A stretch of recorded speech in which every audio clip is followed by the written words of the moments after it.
हां करू सर.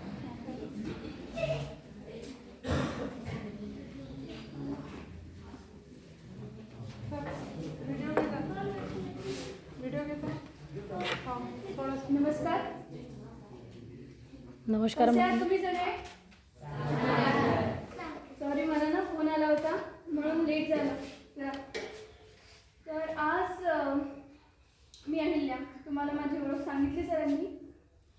सर्वांना आधी नवीन वर्षाच्या शुभेच्छा. आणि मागचं जे वर्ष होतं ते खूप कठीण होतं आपल्या सर्वांसाठी. कोरोनाचा काळ होता, अनेकांचे रोजगार गेले, आपल्या शिक्षणामध्ये अनेक अडथळे आले, पण तरी आपण आपल्या शिक्षकांच्या शाळेच्या माध्यमातून हा प्रवास सुरू ठेवला. याच्याबद्दल आपल्या सर्व शिक्षकांचं आणि तुमच्या सर्वांचं मी पहिल्यांदा मनपूर्वक अभिनंदन करते. तर आजचा विषय जो आहे तो महिला सक्षमीकरणाबद्दलचा आहे. तर स्वाभिमानाचं बीज आपल्या मनामध्ये रोवून जी सगळी बंधनं आहे, जी गुलामगिरी आहे ती झुगारून स्वराज्याच्या मार्फत राजकीय क्रांती घडवून आणणाऱ्या राष्ट्रमाता राजमाता जिजाऊ यांना मी वंदन करते. आणि स्त्री शिक्षणातून स्त्री मुक्तीची कवाडं उघडणाऱ्या, समताधिष्ठित समाजाची पायाभरणी करणाऱ्या विद्येच्या स्फूर्ती नायिका क्रांतिज्योती सावित्रीमाई यांनाही वंदन करते. तर आजचा विषय जो होता तो महिला सक्षमीकरणाचा होता. त्याच्याबद्दल मी जेव्हा विचार करत होते तेव्हा सक्षमीकरण म्हणजे काय हे समजून घेतलं पाहिजे असं मला वाटतं. अनेक लोकांनी याच्याबद्दल बोललेलं आहे, लिखाण आहे. त्याच्यामधलं मला जेवढं पटलं, जेवढं समजलं ते सांगते.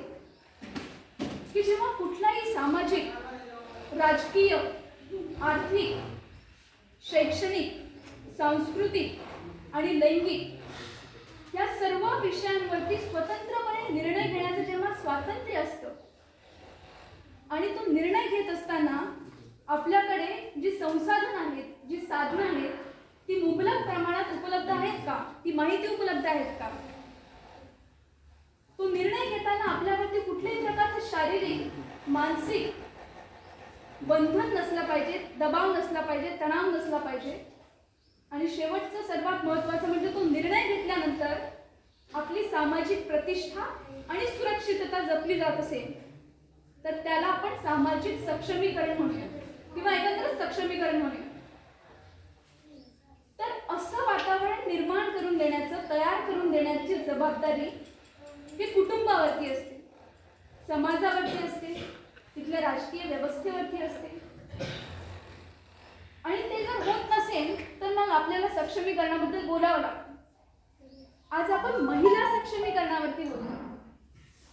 पुरुषांचं सक्षमीकरणाची गरज नाही आपल्याला, स्त्रियांचं सक्षमीकरणाची गरज आहे. असं काय? स्त्री कुठे कमी पडतीये का? तिची बुद्धिमत्ता कुठे कमी आहे का?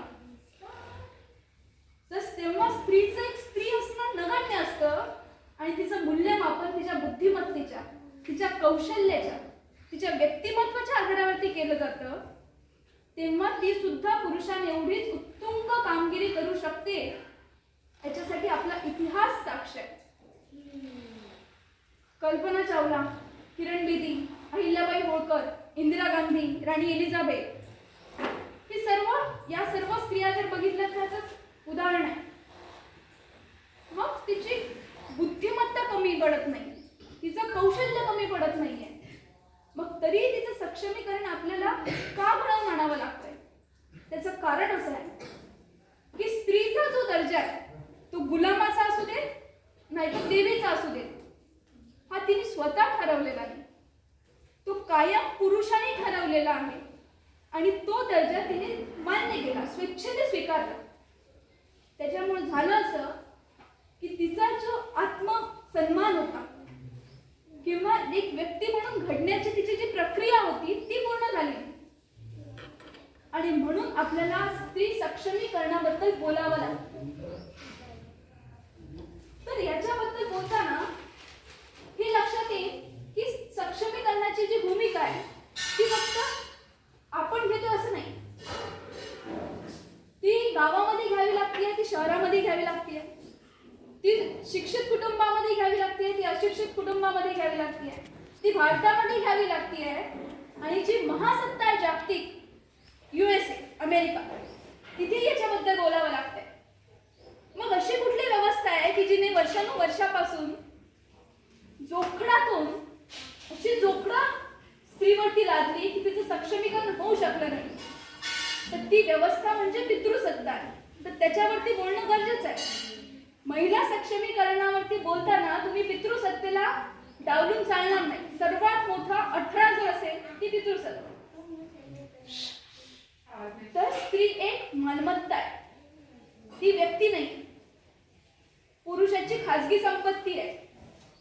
तिच्यावरती परावलंबित्व लादणं, तिचे अधिकार झुगारणं, तिच्यावरती बंधनं लादणं याच्यासाठी जी कार्यरत आहे ती म्हणजे पितृसत्ता.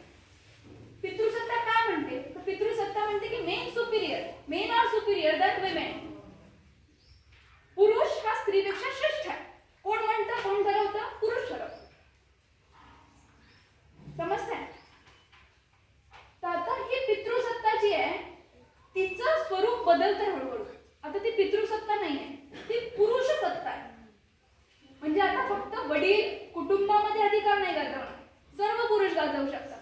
तुला बारका मुलगा असेल, तुमचा मुलगा असेल, जावई असेल, सासरा असेल, नवरा असेल, हे सगळे गाजवू शकतात. आणि हे फक्त कुटुंबापुरतं मर्यादित नाही. आता हे तुमच्या सामाजिक जीवनातही आलेलं आहे, राजकीय जीवनामध्येही आलेलं आहे. आजही आपण बघू, तुम्हाला कळेल थोडं हळूहळू. मी सोपी भाषा वापरते, फक्त समजून घेण्याचा प्रयत्न करा की आपल्या आजूबाजूला आपण बघितलं की सर्व अधिकाऱ्यांच्या पदांवरती पुरुष दिसतील. खासदार पुरुष आहेत, आमदार पुरुष आहेत, मोस्टली जे मोठ्या मोठ्या कंपनीचे CEO आहेत पुरुष आहेत. स्ट्रक्चर आहे, ढाचा आहे, रचना आहे. आणि दुसरं म्हणजे विचारधारा. विचारधारा कशा प्रकारे लादल्या जाते? तर पहिला म्हणजे भाषा. भाषेच्या माध्यमातून पितृसत्ता कशी काम करते? तर राष्ट्रपती, देशाचा जो सर्वोच्च नागरिक असतो त्याचं नाव हे पुरुषाच्या अर्थाने दिलं जातं. अमरावती मधल्या आपल्या प्रतिभाताई पाटील त्याच ठिकाणी झाल्या, महिला असून तर राष्ट्रपती झाल्या, पण त्या पदाचं नाव बदललं. कारण जी भाषा बनवल्या गेली ती पुरुषांनी बनवली. प्रधानमंत्री, मुख्यमंत्री हे सगळे पुरुषवाचक नाम. भाषेच्या मार्फत अशा प्रकारे आपल्यावरती ती पितृसत्ता कब्जा करत असते. आपल्या मनात, आपल्या विचारांमध्ये, आपल्या कृतीमध्ये अधिकाधिक गडद होत असते. दुसरं म्हणजे प्रसार माध्यम.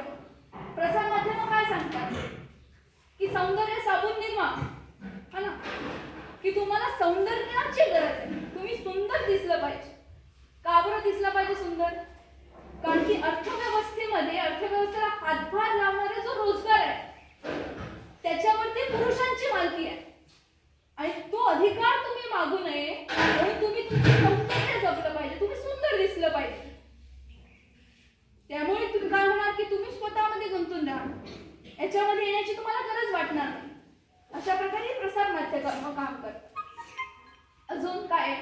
तर शिक्षण व्यवस्था आहे, आपली पुस्तकं. त्याच्यामध्ये असं एक वाक्य होतं की अभय अभ्यास करतो आणि कवदार चहा करतो.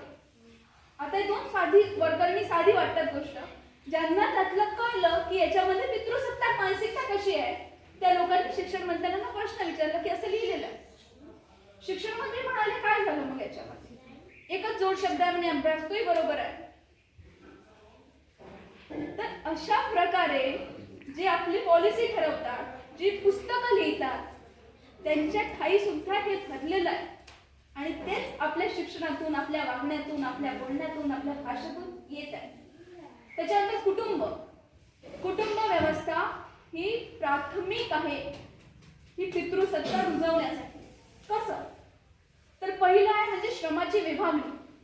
ही कुटुंबापासून शिकवल्या जाते मुलांना. आपल्याकडे कोणी पाहुणा आला तर आई उठते, जेवण करत असेल तरी ती उठते. रात्री सगळे झोपल्यानंतर ती झोपते, सर्वांच्या आधी ती उठते. समजा रात्री एखाद्या ठिकाणी कुठे बाहेर जायचं काम पडत असेल तर घरातला मुलगा जातो, पुरुष जातो. हे कामाची जबाबदारी दोन लोकांची कशी वेगवेगळी आहे ही आपण आपल्या कृतीतून, आपल्या बोलण्यातून, आपल्या संस्कारातून कुटुंब व्यवस्था ती रुजवत असते. त्याच्यानंतर आहे सामाजिकीकरण. आता सामाजिकीकरणाचं एक साधं उदाहरण घेऊया की समजा एखादा मुलगा असेल, त्याला इंजिनियर व्हायचं असेल, किंवा एखादी मुलगी असेल, तिला इंजिनियर व्हायचं असेल, तर कोणती ब्रांच निवडावी ना याच्यामध्ये पण गल्लत असते. मुलींनी म्हटलं की मी मेकॅनिकल इंजिनियरला जाणार तर घरचे विरोध करतात. कम्प्युटर इंजिनियरला जा, IT इंजिनिअरिंग कर, कम्प्युटर इंजिनिअरिंग. का बरं? ती करू शकत नाही असा मुद्दा नाहीये, पण तिने ते करू नये, ते तिच्यासाठी काम नाहीये हे ठरवतो. कोण ठरवतो? तो समाज ठरवतो. त्याच्यामध्ये तुमचं मत महत्वाचं नसतं. पॉलिटिकल इन्स्टिट्यूशन, राजकीय संस्था ज्या आहेत, आपण समजा पाहिलं की भारताच्या लोकसभेमध्ये फक्त 22% महिला खासदार आहेत. महाराष्ट्राची जी विधानसभा आहे, आपण पुरोगामी राज्य म्हणून आपला मान आहे किंवा आपलं ते ओळख आहे. महाराष्ट्रात ज्या सामाजिक सुधारणेच्या चळवळी झाल्या त्याच्यामुळे एक गौरवशाली पुरोगामी राज्य म्हणून ओळखला जातो. तिथे सुद्धा 288 पैकी फक्त 22 महिला आमदार आहेत. आणि अनेक काळापासून जी मागणी सुरू आहे की महिलांना राजकारणामध्ये 33% आरक्षण मिळालं पाहिजे, ती अजूनही पूर्ण झालेली नाही. त्याच्यावरती कधीच एक मत किंवा एक वाक्यता होत नाही. आणि अजून एक म्हणजे हुंडा विरुद्धी एक कायदा आणायचा होता संसदेमध्ये, तर तो दोन्ही सभागृहांनी एकमताने जो निर्णय केला नाही, त्याच्यामुळे आपलं जॉईंट सिटिंग झालं. मग पुरुष सत्ताक मानसिकतेचे लोक जर स्त्रियांविषयी होणारे कायदे ठरवत असतील तर तो कायदा हा स्त्रियांसाठी असूच शकत नाही.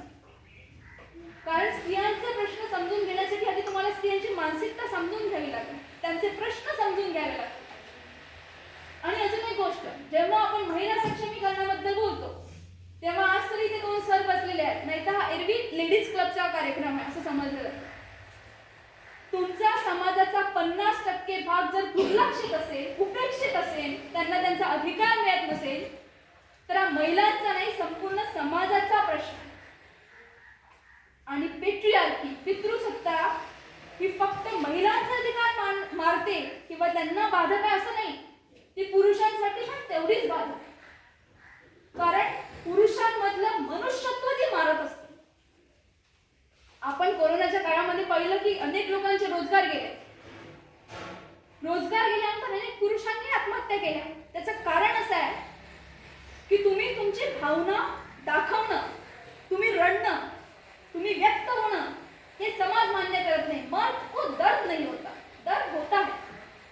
प्रत्येक जो माणूस आहे त्याला दर्द होतो, पण पुरुषांनी ते दाखवू नये हे जे सांगितलंय त्याच्यामुळे समाजाचं नुकसान होतंय, पुरुषांचं नुकसान होतंय. संपूर्ण कुटुंबाची जबाबदारी एका पुरुषाच्या खांद्यावरती असेल तर त्याला टेन्शन येणार आहे. त्याच्यातून व्यक्त होण्याचा मार्ग नसेल तर तो आत्महत्येचा पर्याय स्वीकारणार आहे. त्यामुळे पितृसत्तेवरती ती आपल्यामध्ये किती रुजलेली आहे, रुतलेली आहे आणि ती कशा प्रकारे दूर करता येईल याच्यावरती आपण विचार केला पाहिजे. तर आज आपण जिजाऊ सावित्री या सप्ताहासाठी इथे आलेलो आहोत. तर जिजाऊ आणि सावित्री यांचा जन्मदिन साजरा करणं म्हणजे त्यांच्यासाठी कृतज्ञता, त्यांच्याप्रती कृतज्ञता व्यक्त करणं एवढ्या पुरता मर्यादित आहे का? की त्यांनी जो विचार रुजवला, त्यांनी ज्या मार्गाने समाज प्रबोधन घडवून आणलं, त्यांनी जो विचार अंगीकारला, आयुष्यभर त्याचं पालन केलं, तो आजही रेलेव्हंट आहे का हे तपासणं गरजेचं असेल. जिजाबाईबद्दल बोलायचं तर आपण एक आदर्श राज्य ज्याला म्हणतो किंवा लोकशाही आजच्या भाषेत असेल, त्याच्यामध्ये धर्मनिरपेक्ष राज्य आपल्या घटनेची जी प्रस्तावना आहे त्याच्यामध्ये वाचतो आपण. धर्मनिरपेक्ष राज्य म्हणजे काय? तर सर्व जातीच्या, सर्व धर्मांच्या लोकांना सारखेपणाची वागणूक मिळाली पाहिजे. तर हा पाया जिजाऊंनी स्वराज्याच्या मार्फत रुजवला असं आपण म्हणू शकतो. का बरं म्हणू शकतो? तर जिजाऊंच्या किंवा शिवाजी महाराजांनी जे स्वराज्य उभारलं त्याच्यामध्ये अख्ख्या पगार समाजाची लोक होती, 12 बलुतेदार होते. एवढंच नाही तर शिवाजी महाराजांचा जो सरनौबत होता तो नूरखान बेग होता, अंगरक्षक सिद्धी इब्राहिम होता, तोफखाना प्रमुख इब्राहिम खान होता. आणि अफजल खानाच्या भेटीच्या वेळी जेव्हा कृष्ण भास्कर कुलकर्णी या माणसाने शिवाजींवरती वार केला, तेव्हा तो वार स्वतःच्या अंगावरती झेलून घेणारे जे जीवा भाला होते ते समाजाला नाभिक होते. आणि अशा लोकांना एकत्र करून सगळ्यांना सन्मानाने जगता येईल, ताट मानेनं जगता येईल असं स्वराज्याची प्रेरणा ज्या स्त्रीने निर्माण केली, मनामनात रुजवली आणि तो संकल्प सत्यात उतरवला, त्या जिजाबाई आहे. आणि आज आपण बोलतोय पितृसत्तेविरुद्ध, पितृसत्तेबद्दल.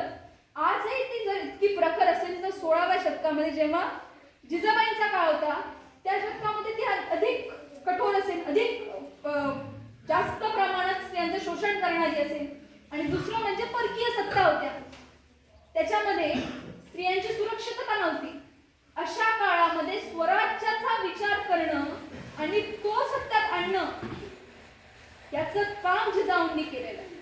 दुसरं म्हणजे पॉलिटिकल कॉन्शियसनेस, पॉलिटिकल डिस्कोर्स जो आहे. पॉलिटिकल डिस्कोर्स म्हणजे काय आहे की आज आपण पाहतो विधानसभा, लोकसभा, राज्यसभा, विधान परिषद याच्यामध्ये चर्चा होताना दिसत नाही. दोन लोक आपापसात भांडतात, दोन पक्षाची माणसं आपापसात भांडतात. किंवा एखाद्या सभेचं भाषण असेल तर अगदी वैयक्तिक स्तरावरती जाऊन टीका केल्या जाते. शिवाजी महाराजांच्या काळात हे होत नव्हतं. एखादी कुराणाची प्रत हाती सापडली तरी ती सन्मानाने त्या व्यक्तीला द्यायची, त्या धर्मीयाला द्यायची. एखादी स्त्री, एखादी मूल जर मिळालं असेल लढता लढता तर बाईचं त्यांना घरी सोडून दिलं जायचं. इतका विश्वास, इतका आदर आणि शत्रूंविरोधी प्रेम करण्याची वृत्ती ही जिजाऊंनी शिवाजी राजांमध्ये रुजवली होती. टॉलस्टॉय म्हणतो, I may not agree with what you say, but I will defend to death your right to say it. तुम्ही जे म्हणताय त्याच्याशी मी सहमत नसेल कदाचित, पण ते म्हणण्याचा तुमचा अधिकार जपला जावा यासाठी मी आजन्म झटेन. आणि हा वैश्विक दृष्टिकोन 16व्या शतकामध्ये जिजाऊंनी रुजवला असं आपण नक्की म्हणू शकतो. तिसरं म्हणजे अंधश्रद्धा. जेव्हा शिवाजी महाराजांचा राज्याभिषेक झाला तेव्हा जिजाऊ विधवा होत्या, तरी सुद्धा त्यांनी औक्षण केलं. तेव्हाच्या समाज मान्यतेला, तेव्हाच्या समाज परंपरेला मान्य नव्हतं, पण तरी ती झुगारण्यात आली. जिजाऊंनी ती झुगारली. शिवाजी महाराजांच्या आपण सगळ्या लढाया पाहिल्या.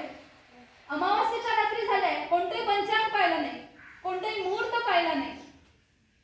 त्याच्यानंतर संभाजी महाराजांचा जेव्हा जन्म झाला तेव्हा ते पालथी जन्माला आले, म्हणून त्याच्यावरती लोकांनी नाराजी व्यक्त केली. शिवाजी महाराज म्हणाले, अरे पालथा जन्माला आला म्हणून काय झालं, दिल्लीची पातशाही पालथी करेल. आणि हा विचार जिजाऊंनी त्यांच्या मनात रुजवला, म्हणून स्वराज्य निर्माण झालं, जे सर्वांचं होतं, जिथं सर्व समान होती, जिथं सर्वांना स्वातंत्र्य होतं. आणि अजून एक म्हणजे टेक्नॉलॉजी, तंत्रज्ञान कशासाठी, तर भारतीय नौदलाचे जनक शिवाजी महाराजांना म्हटलं जातं. नौदल हे शिवाजी महाराजांनी पहिल्यांदा आणलं. त्यांचं गुप्तहेर खातं हे सर्वात सुपिरियर होतं तेव्हाचं. तर बदल हा स्वीकारता आला पाहिजे, येणाऱ्या काळाबरोबर आपल्याला चालता आलं पाहिजे, हा दृष्टिकोन त्यांनी समाजामध्ये रुजवला. म्हणून जिजामातांचं जे कार्य आहे ते आजच्याही समाजात कधी नव्हतं तेवढं रेलेव्हंट आहे, तेवढं महत्वाचं आहे. त्यानंतर सावित्रीबाईबद्दल बोलायचं तर धर्माच्या, कर्मकांडाच्या, जाती व्यवस्थेच्या, पितृसत्तेच्या जोखडातून जे मुक्त करेल असं शिक्षण मिळालं पाहिजे. आणि ते देण्यासाठी जी सामाजिक क्रांती त्यांनी घडवून आणली ही खऱ्या अर्थानं भारतीय स्त्रीच्या सामाजिक जीवनाची सुरुवात होती असं म्हटलं तर योग्य आहे. कारण त्याच्या आधी चूल आणि मूल या क्षेत्रापुरतीच ती मर्यादित होती. तिचं सामाजिक क्षेत्र म्हणजे असूच शकत नाही, कारण ती शेवटी नवऱ्याची मालमत्ता आहे, तिचं विश्व तेवढंच आहे. बायांना काय हवं, चूल मूल आणि सोबतीला देवधर्म, हा विचार होता. तेव्हा सावित्रीबाई स्वतः शिक्षित झाल्या, इतरांना त्यांनी शिकवलं. सा विद्या या विमुक्तये, ती विद्या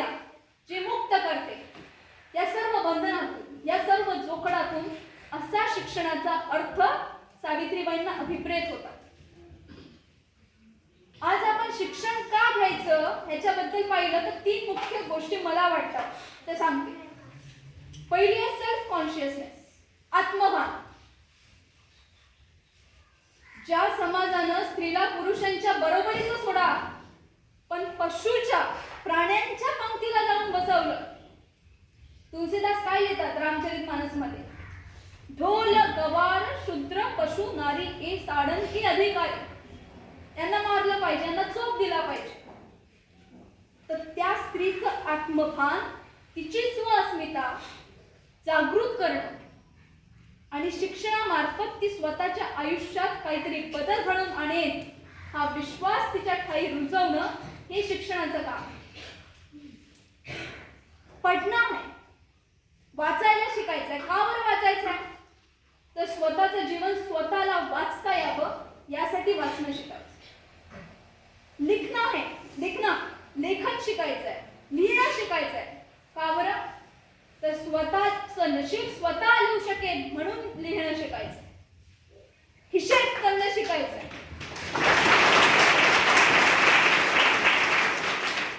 हिशेब करणं का बरं शिकायचंय? तर स्वतःच्या अधिकारांचा हिशेब ठेवू शकली पाहिजे.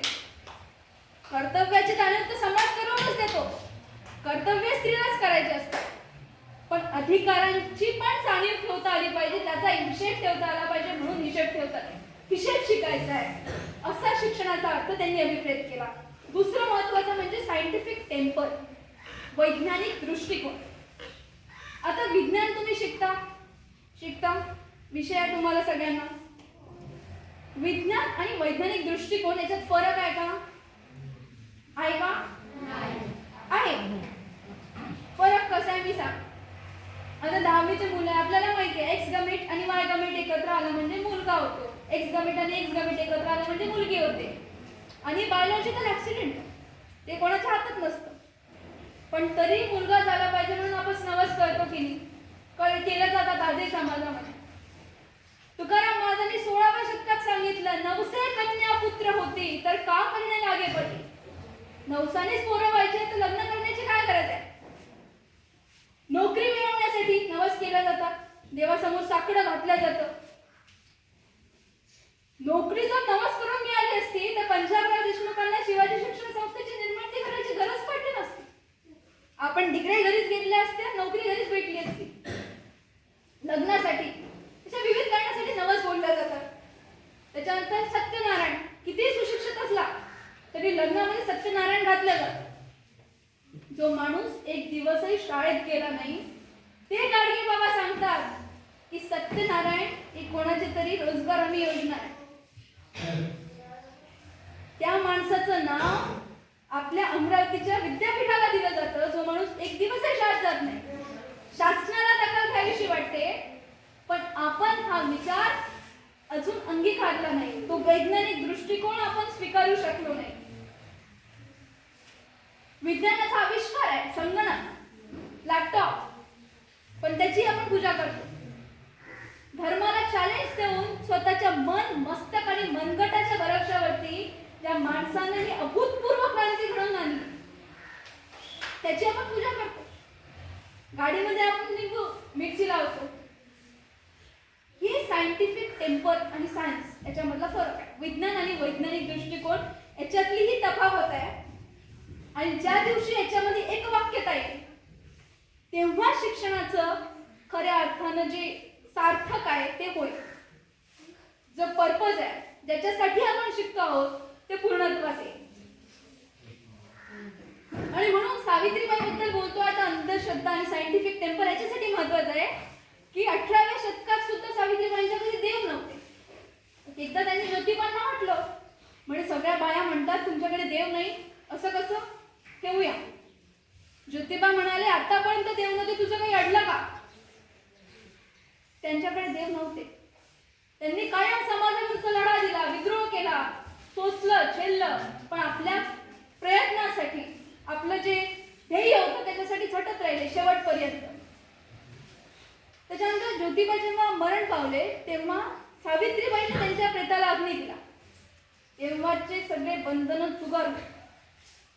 कर्मकांड, मूर्तीपूजा, यज्ञयाग यांना छेद देत त्यांनी एका नव्या धर्माची स्थापना केली. ज्योतिबा फुलेंनी सार्वजनिक सत्यशोधक समाजाची स्थापना केली. त्याच्यामध्ये काय म्हणतात? त्याच्यामध्ये निसर्गाला देव मानलेला आहे की आपल्या बाजूने जे झाड आहे, आपल्या बाजूने जे पक्षी आहे, पहाड आहे, ते कोणीतरी निर्माण केलेलं आहे. ते कोणी निर्माण केलं तर निसर्गाने, म्हणून त्याला ते निर्मिक म्हणतात. आणि याला यज्ञयागाची गरज नाही, याला आहुती देण्याची गरज नाही, याला फक्त सत्याची गरज आहे. म्हणून ज्योतिबा फुले म्हणतात, निर्मिकाचा धर्म सत्य हीच नीती, बाकीची अनिती ज्योती.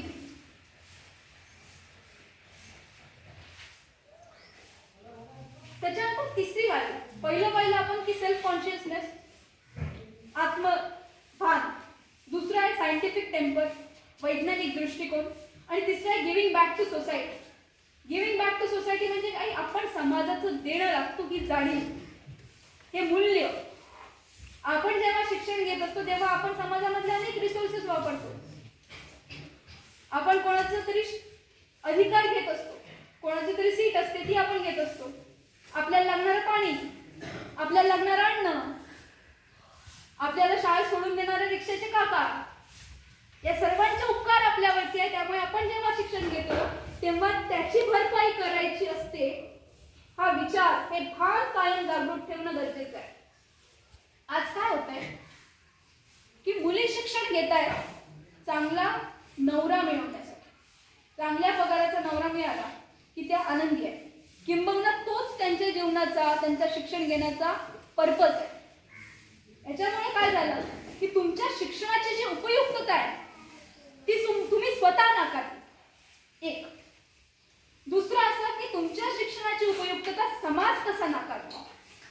ते असं की जनरली म्हटलं जातं की रिझर्व्ड आर्मी ऑफ लेबर, स्त्रियांच्या बाबतीत म्हटलं जातं की जोपर्यंत रोजगार आहे तोपर्यंत पुरुषांनी तो मिळवला पाहिजे. जेव्हा जास्त प्रोडक्शन करण्याची गरज पडेल तेव्हा महिलांचं बघू. आणि म्हणून सुरुवातीपासून, कुटुंबापासून महिलांच्या, स्त्रियांच्या मनावरती हे बिंबवलं जातं की तू नोकरी घेणं तरी चालेल, तुला नोकरी करायची गरज नाही. म्हणून आजही आपण पाहतो की अनेक उच्च शिक्षित स्त्रिया काहीच करताना दिसत नाही. त्या आनंदी आहेत त्यांच्या भौतिक आयुष्यामध्ये, भौतिक वस्तूंचं सुख घेण्यामध्ये. आणि तिसरं, समजा एखादी स्त्री नोकरी करत आहे, तिच्या ज्ञानाची उपयुक्तता आहे असं आपल्याला जर वाटत असेल वरकरणी, तरी ती विचार करण्याची गरज आहे. ती अशी की समाज, जेव्हा एखादी व्यक्ती शिक्षण घेते त्या शिक्षणातून त्या समाजामध्ये बदल होणं, त्या समाजाचं परिवर्तन होणं ही अपेक्षित असतं. ते परिवर्तन आधी स्वतःमध्ये, मग कुटुंबामध्ये, मग समाजामध्ये आणि पर्यायानं राजकीय व्यवस्थेमध्ये घडवून आणणं हे अपेक्षित आहे. पण ते होताना दिसत नाही. का होताना दिसत नाही? कसं होताना दिसत नाही? आज भारताची साक्षरता वाढती आहे ना. आज जवळपास 82% भारताची लोक साक्षरता आहे. पण तरी आपल्याकडे भ्रष्टाचार आहे, हुंडाबळी आहे, घरगुती हिंसाचार आहे, मॉब लिंचिंग होती आहे. हे सर्व होत आहे. मग शिक्षणाद्वारे, साक्षरतेद्वारे सुसंस्कृतता येणं अपेक्षित होतं, ते होत नाही. याच्यावरती आपण विचार करण्याची गरज आहे की आपण कुठल्या प्रकारचं शिक्षण देतोय.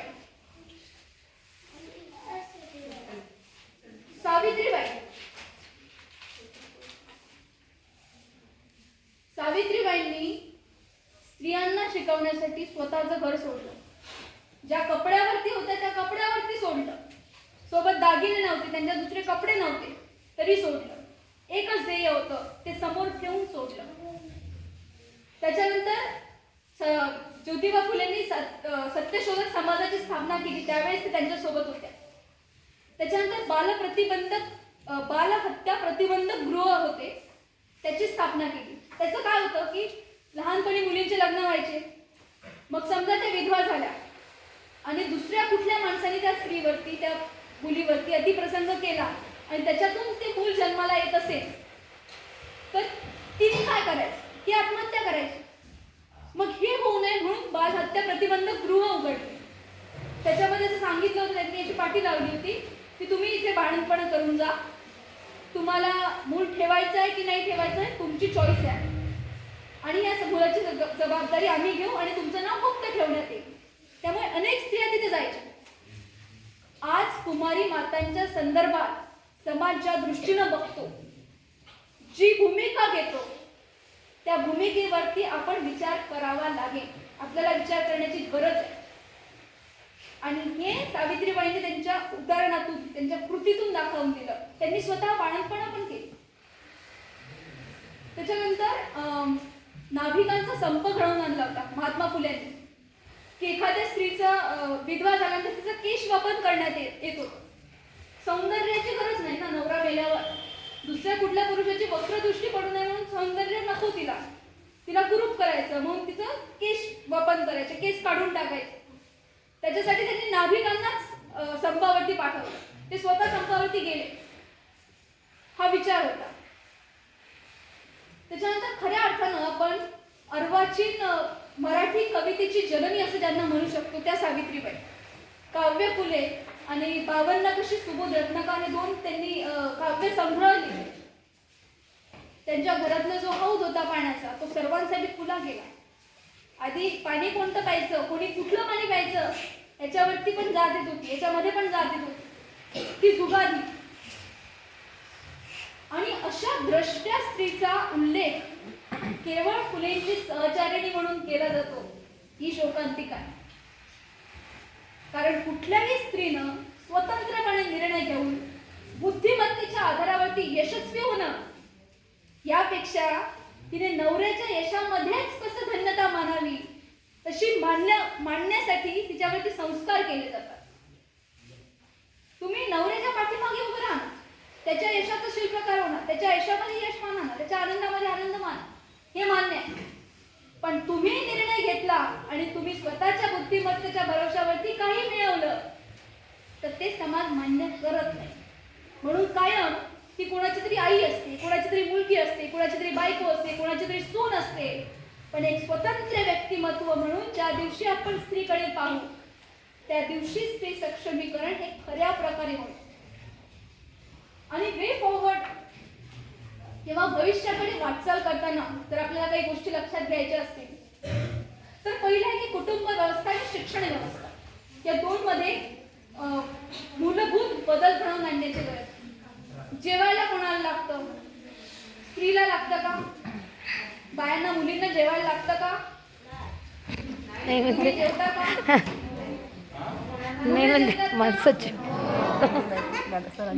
मुलींना आणि मुलांना दोघांनाही जेवायला लागतं. तर मग स्वयंपाक फक्त मुलींनी का बरं शिकायचा? तो दोघांनाही शिकता आला पाहिजे. परत कुठले वैद्यकीय क्षेत्र असेल, इंजिनिअरिंगचं क्षेत्र असेल किंवा आपण ज्या रोज सुविधा उपभोगतो, आपले ऑटोचे काका असतील जे आपल्याला सोडून देतात, त्याची गरज मुलांना आणि मुलींना दोघांनी जर सारखी पडत असेल ते स्किल दोघांनी पण शिकलं पाहिजे. त्याच्यामध्ये लिंग आणू नका, त्याच्यामध्ये जेंडर आणू नका. कामाची विभागणी ही लिंगाच्या आधारावरती होणं हे थांबवलं पाहिजे आणि ते कुटुंबाच्या मार्फत आणि शिक्षण व्यवस्थेच्या मार्फत झालं पाहिजे. दुसरं म्हणजे शिक्षण जे आहे याच्यामध्ये दोन गोष्टी आहेत. परत एक आहे व्हॅल्यू एज्युकेशन, मूल्य शिक्षण, आणि दुसरं आहे स्किल बेस्ड एज्युकेशन.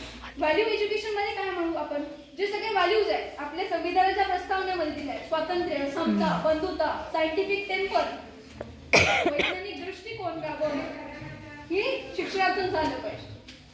दुसरं म्हणजे मूल्य शिक्षण, स्किल बेस्ड एज्युकेशन. तर जेव्हा हंटर कमिशन आलं होतं ना पुण्यामध्ये, तेव्हा महात्मा फुलेंनी असं आवेदन केलं होतं, निवेदन केलं होतं त्यांना की शेतीचा तुम्ही समावेश अभ्यासक्रमामध्ये करा. कारण भारतातला बहुसंख्य समाज हा शेती आधारित जीवन जगतो. त्यामुळे त्याचा जर अभ्यास एका प्रॉपर सिस्टमॅटिक पद्धतीने करता आला तर त्याच्यामुळे त्यांच्या जीवनातून बदल घडता येईल. त्यामुळे आपण जे शिक्षण घेतोय ते रोजगाराच्या दृष्टीने किती उपयुक्त आहे हे पण तपासणं गरजेचं आहे. आपण बरेच ऑनलाईन कोर्सेस करू शकतो. याच्यामध्ये कोडिंगचे कोर्सेस असतात किंवा कोर्सेरावरती ऑनलाईन फ्री कोर्सेस असतात. एखादी तुम्हाला भाषा शिकायची असेल किंवा एखाद्याला इतिहासामध्ये आवड असेल, भूगोलाची आवड असेल, अशा विविध विषयांवरती त्याच्यामध्ये कोर्सेस असतात, ते करू शकतो. शिक्षणासोबत आहे हेल्थ, आरोग्य, मानसिक आणि शारीरिक दोन्ही. आणि स्त्रियांच्या बाबतीत तर त्यांचं गर्भारपण असतं, त्याच्यामध्ये आपल्यामध्ये मातेचा जो मृत्यू दर आहे तो अधिक आहे. त्याच्यामुळे प्रॉपर पोषण झालं पाहिजे, तसा आहार आपल्याला मिळाला पाहिजे, याच्याकडे लक्ष देण्याची गरज आहे. संविधानिक अधिकार, संविधानाने आपल्याला अधिकार दिलेले आहेत, फक्त ते माहीत नसले पाहिजे, ते वठवता आले पाहिजे. समतेचा अधिकार, आर्टिकल 14. आर्टिकल 15 काय सांगतं? धर्म, लिंग, वंश, जात, जन्मस्थळ याच्या भरोश्यावरती तुम्ही कोणात तफावत करू नका. त्याच्यानंतर आर्टिकल 19 आहे, जे तुम्हाला अभिव्यक्तीचा अधिकार देतं. तुम्हाला काय पाहिजे ते तुम्ही घालू शकता, तुम्हाला काय पाहिजे ते तुम्ही बोलू शकता, तुम्हाला काय लिहायचं ते तुम्ही लिहू शकता, काय गायचं ते गाऊ शकता, काय वाचायचं ते वाचू शकता.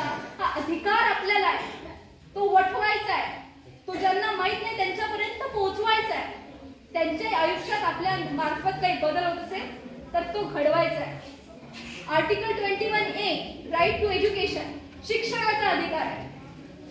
आर्टिकल 21 राईट टू लाईफ, जीवनाचा अधिकार आहे. स्वच्छ हवा मिळाली पाहिजे याचा अधिकार आहे. तुम्हाला चांगलं शिक्षण, तुम्हाला रोजगार मिळाला पाहिजे, राईट टू एम्प्लॉयमेंट हा अधिकार आहे. याच्याबद्दल आपण जागरूक असलं पाहिजे, ते समजून घेतलं पाहिजे. आणि शेवटचं म्हणजे fight for the cause, raise your voice, आवाज बुलंद करा.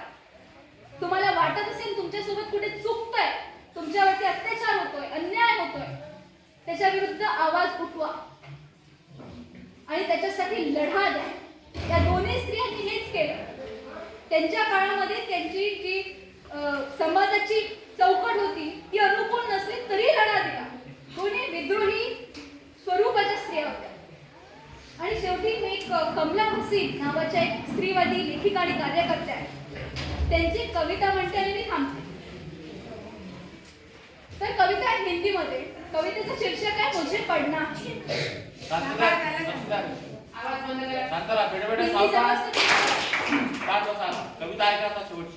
हिंदी समजते सगळ्यांना?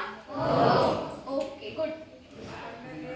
सो एक पिता ने अपनी बेटी से पूछा, पढ़ना है, तुम्हें क्यों पढ़ना है? पढ़ने के लिए बेटे काफी है, तुम्हें क्यों पढ़ना है? लड़की को गुस्सा आया. लड़की बोली, जब पूछा ही है तो सुन लो क्यों पढ़ना है. क्योंकि मैं लड़की हूँ, मुझे पढ़ना है. लड़का होती तो पढ़ने की जरूरत नहीं होती. क्योंकि लड़की हूँ सो पढ़ना. पढ़ने की मुझे मनाही है, सो पढ़ना. मुझ में भी तरुणाई है, सो पढ़ना. सपनों ने ली अंगड़ाई है, सो पढ़ना. कुछ करने की मन में आई है, सो पढ़ना. क्योंकि मैं लड़की हूँ, मुझे पढ़ना. फिर बोलती है, मुझे तरफ नहीं भटकना है, सो पढ़ना. मुझे अपने पांवों चलना है, सो पढ़ना. मुझे अपने डर से लड़ना है, सो पढ़ना. मुझे अपने आप में गढ़ना है, सो पढ़ना. क्योंकि मैं लड़की हूं, मुझे पढ़ना. फिर बोलती है, कई जोर जुल्म से लड़ना है, सो पढ़ना. कई कानूनों को परखना है, सो पढ़ना. मुझे नए धर्मों को रचना, सो पढ़ना. मुझे सब कुछ ही तो बदलना है, सो पढ़ना है. क्योंकि मैं लड़की हूं, मुझे पढ़ना है. हर ज्ञानी से बतियाना है. I want to have a dialogue with all wise people. प्रत्येक ज्ञानी व्यक्तीशी मला संवाद साधायचा आहे. हर ज्ञानी से बतियाना है, सो पढ़ना है. मीरा का गाना गाना है. इथं आपण म्हणूया जिजाऊ और सावित्री का गाना गाना है, सो पढ़ना है. मुझे अपना राग बनाना है, सो पढ़ना है. अनपढ़ का नहीं जमाना है, सो पढ़ना है. क्योंकि मैं लड़की हूँ, मुझे पढ़ना है. थँक्यू, धन्यवाद.